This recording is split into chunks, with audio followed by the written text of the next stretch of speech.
the Dynasty Vipers Vipercast.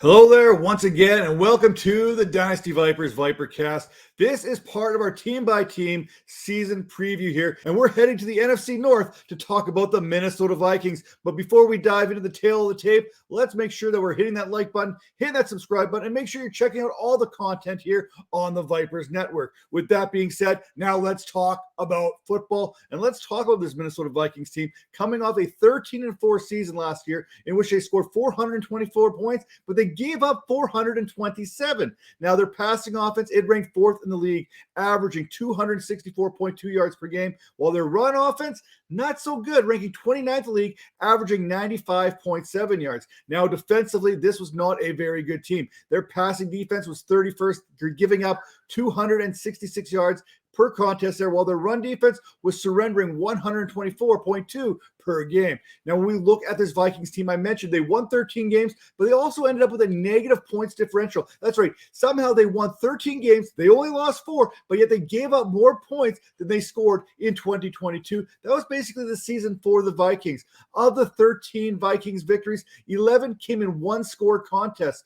When you're lucky, you're good. And when you're good, you're lucky. And sometimes it pays to be lucky in the NFL. Minnesota was 8-1 at home last season there, but being at home didn't help them when the postseason rolled around, when the New York Giants rolled into Minnesota during that NFC Wild Card contest. That loss to the Giants, it started a whole series of events here that carried into the offseason, from front office moves to players being let go to the team moving on, turning into a different direction. Understanding that this team was not built for future sustainable success.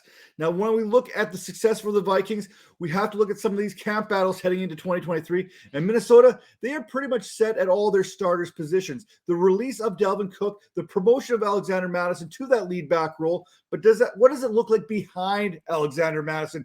You got Kenny Nwangu there. He's been with the Vikings return man there for the last couple seasons. He offers some upside at the position. Ty Chandler, he was drafted out of North Carolina last season. And this year, at the draft, the Vikings selected Dwayne McBride out of UAB. This should come down to Chandler versus McBride, with Chandler securing an early advantage, having already been in the system now for over a year. But with only 6 career carries, McBride, he's not too far behind. Now, let's talk about the draft for the Vikings, because they did add some quality pieces here, especially in the first round with the 23rd overall selection there in Jordan Addison. With no second round selection in the 2023 draft, Minnesota then turned their attention to the third round, where they stayed at USC with the selection of cornerback Micah Blackman. They also went with the secondary here in the 4th round with safety Jay Ward, and in the 5th round, pick number 141, defensive tackle Jacqueline Roy, as well as Jaron Hall, the quarterback out of BYU. And finally, they concluded in the 7th round, pick 222 with that UAB stud running back there, Dwayne McBride.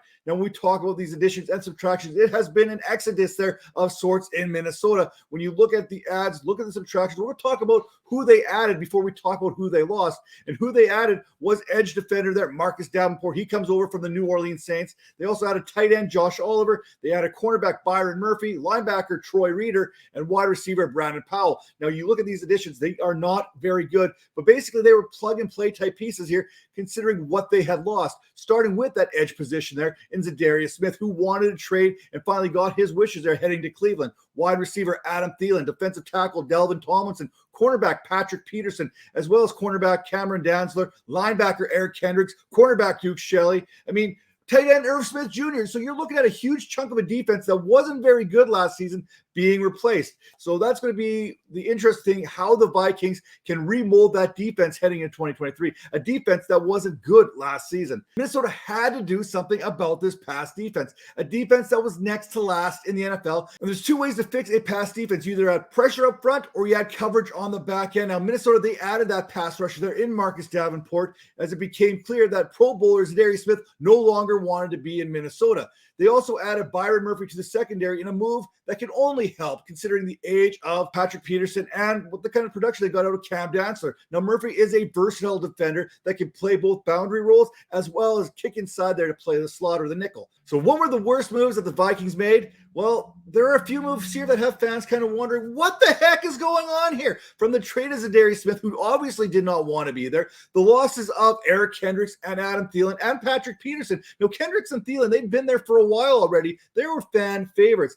It appears that the Vikings are trying to create some flexibility within the cap by moving some money around, moving some veterans out of there so they can sign some players down the road. Justin Jefferson. With veteran players already being cut loose, and we haven't even talked about Dalvin Cook. I mean, that could be a whole show to itself. By the way, it will be. Kirk Cousins. What are we saying about the Minnesota Vikings and Kirk Cousins' future here? We don't even know what's going on, but then when you look at behind Kirk Cousins, and you don't even know if you can transition to another quarterback, Nick Mullins or Jaron Hall, neither one of these guys has it to be the starter come week number 1 of the 2024 season. When trying to predict the Minnesota Vikings record here in 2023, you always have a chance when Justin Jefferson is on the field. But I look at this Vikings team much like I look at the Las Vegas Raiders team just a couple seasons ago. Las Vegas was 7-2 in close games back in 2021. That helped them get to the playoffs. Then they ran into some bad luck the following season and lost 9 of 13 contests in those one-scored games. Now, I can see a similar thing happening here in Minnesota. Games that Minnesota won last year may not go down that way this year. And in those one-score contests, I think that's going to be a huge difference between going 13-4 and probably 8-9. I'm sorry, Vikings fan. I'm going to call it 8-9 for the Vikings here in 2023. We know that there's firepower on this Vikings team, enough firepower to go punch for punch with the best teams in the NFC. We saw that 424 points scored last season. But where are those points going to come for them? Let's talk about the top 5 fantasy assets for the Minnesota Vikings. And of course, you can't talk about fantasy without talking about Justin Jefferson. In 2022, Justin finished first in fantasy points, third in yards per route run, there at 2.70, and was 10th in target share at 28%.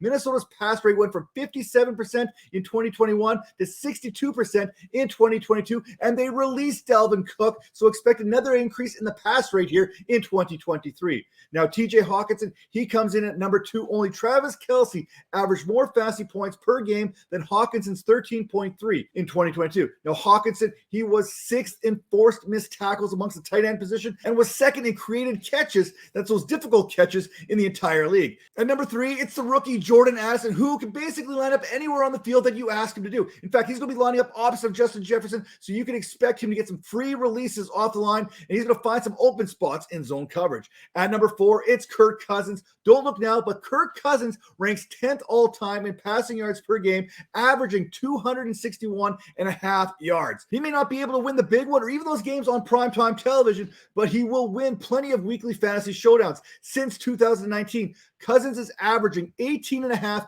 fantasy points per game and will be targeting Justin Jefferson, TJ Hawkinson, Jordan Addison, KJ Osborne, all in 2023. And finally, Alexander Madison, he rounds out the top 5. It's put up or shut up time for Madison. With the release of Dalvin Cook, this Vikings team is going to be leaning heavily on Madison here in the run game, which, I mean, they're not going to run the ball nearly as much as they had in the past, but he's going to be the guy who's going to get a majority of those carries. What are the fantasy implications here on this Minnesota Vikings team? Who's that one player that you have to have? Well, it's Justin Jefferson. If you can get over how he did you dirty there in the fantasy playoffs last season, 10 catches, 53 yards in week 7 and 18 combined, then you're probably going to be in a good place. You got to be like a fantasy cornerback here. You got to forget about the play that just happened and worry about what's going to happen next. But if you want Justin Jefferson, you're going to have a top 3 selection because it's him, Christian McCaffrey, and Jamar Chase going 1, 2, and 3 in all fantasy drafts outside of maybe super flex type leagues, or maybe even a tight end premium. You can slide Travis Kelce in there. When we look further into this,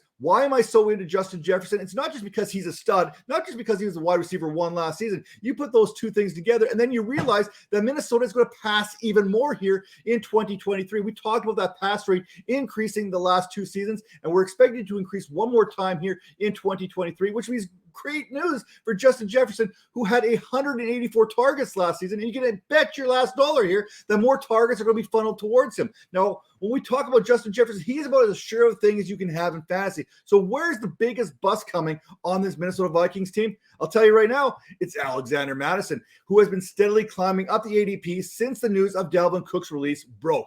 And it shouldn't have taken his release for people to know that Madison was going to be the lead back after signing that extension in the offseason. But you know what? Here we are. The problem I have right now is Minnesota is going to increase that pass rate, and Madison is while he is a capable pass catcher there, 32 receptions, 39 targets, he's not the best pass catcher on his own team. That belongs to someone else, and that's going to limit his ceiling to a degree. So what's the best fantasy value on this Minnesota Vikings team? It's going to be Jordan Addison with an ADP of 90. That's about wide receiver 37. So if you're looking for that low end, wide receiver 3, that high end, wide receiver 4, that's right where Jordan Addison is currently being drafted. After the NFL draft, I felt that Addison's landing spot was the best amongst all rookies and that he's going to be the highest producing fantasy receiver from this year's class, especially when we look at redraft leagues. Now, we know that the Vikings, they are trending upward as far as that pass rate is concerned, and there is 107 vacated targets for someone like Jordan Addison to pick up. But we know that those targets may not be there off the start of the season. Look at Christian Watson last season. After week number 8, rookie wide receivers, they find their stride, and that's when they pick things up. So if you're looking for that wide receiver, like I said, you're drafting him as a late wide receiver 3, maybe a wide receiver 4, he could potentially give you wide receiver 2 numbers from week 8 on. Now, the fantasy sleeper for the Minnesota Vikings, I said Madison wasn't even the best catching back on this team because that distinction, it belongs to Ty Chandler. Somehow Chandler is being drafted as a running back 88, and Dwayne McBride, who they just drafted here in the 7th round, he's going as the running back 76. Apparently, rookie fever is still a thing. It's still in full effect here, which is fine. That means more value to Ty Chandler here, who's going to remain a sleeper for just a little bit longer. Chandler is refined as a pass catcher after spending his college days at both Tennessee and North Carolina, and he's an absolute burner who caught 73 passes in college. Remember, we don't exactly know what to expect from Madison, who has never had more than 134 carries and is coming off a 74 carry season last season. But what we do need to know is what this Minnesota Vikings team is going to be able to do. Fantasy, they will be fine. They'll be able to score points. You can draft these guys and feel comfortable in doing so. Now, fantasy doesn't often translate into real life here, so they're going to struggle as far as the NFL is concerned. But we know when your defense is bad, that means your offense has to play catch up. And we know that the pass rate goes up for the Minnesota Vikings. It's going to jump up exponentially here in 2023, which means even more fantasy points. And we will see you next time.